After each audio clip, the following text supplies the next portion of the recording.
I've recently had to move out of my kitchen while some work is being done, and I've had to default to using my small appliances in order to cook.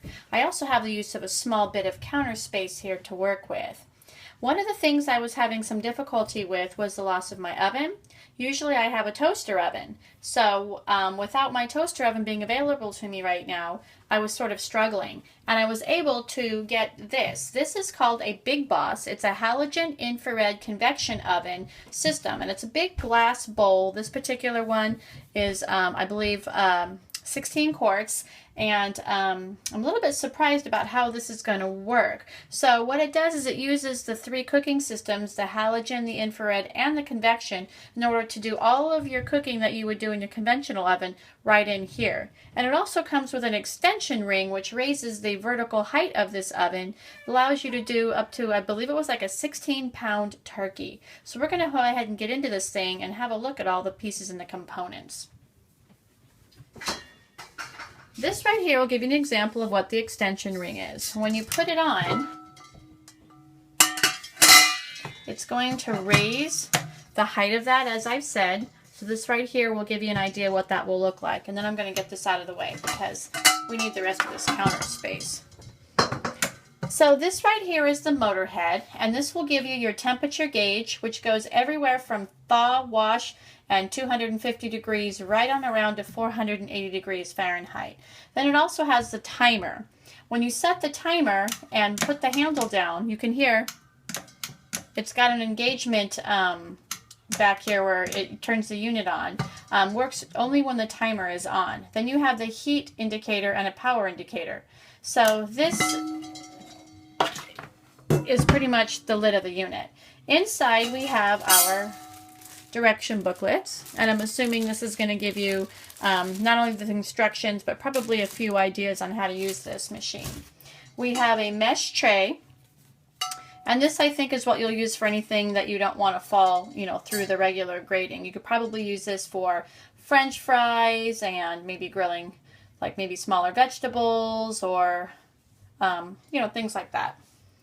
And then we have two racks here, the upper and the lower. Now the upper rack and the lower rack can be used together, so you can be cooking something on the bottom, say chicken breast, while you're grilling perhaps maybe potatoes or something right on the top.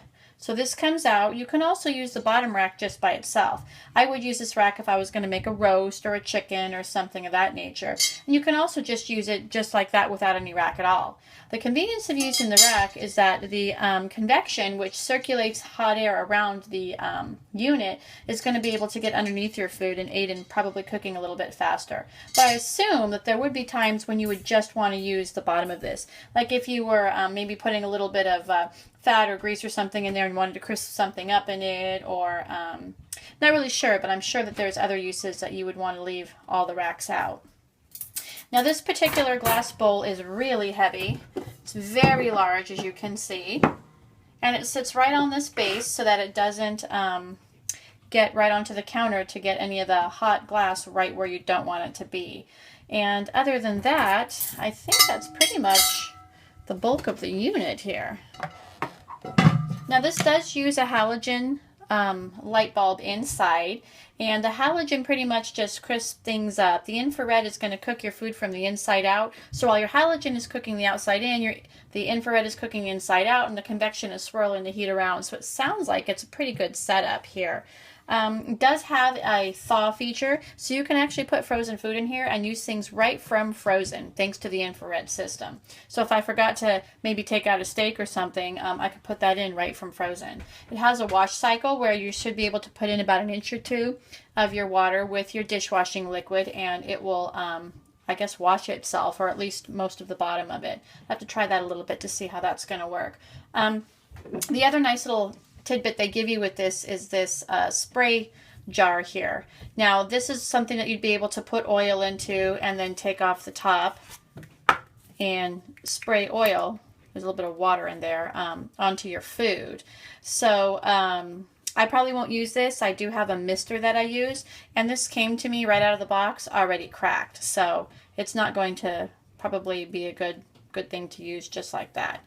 Other than that, that's pretty much all I can tell you about the unit from this particular point. And as I'm getting familiar with it and using it, I will be posting how things are working out and how things are cooking in here. So we'll see how the Big Boss oilless fryer does in the future.